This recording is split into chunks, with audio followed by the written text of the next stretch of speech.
Angel Priya, cycle మీద నగరం చుట్టూ వెళ్దామా? లేదు హల్క్, బైక్ ఉంటేనే నేను వస్తాను.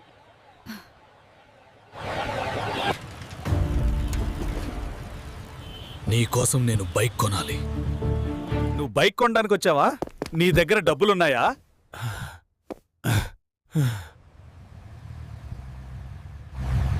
నా దగ్గర డబ్బులు లేవు,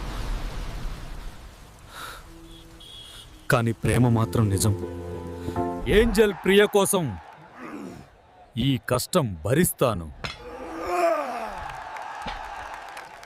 ఈ బైక్ నా శ్రమ బలం. ఇప్పుడు ప్రియ సంతోషిస్తుంది. నా కారున్న అబ్బాయి దొరికాడు. నిన్ను వదిలి అతని దగ్గరికి వెళ్తున్నాను. నన్ను మోసం చేసింది. ఈ బాధ మీకు అర్థమైతే లైక్ చేయండి, సబ్స్క్రైబ్ చేయండి.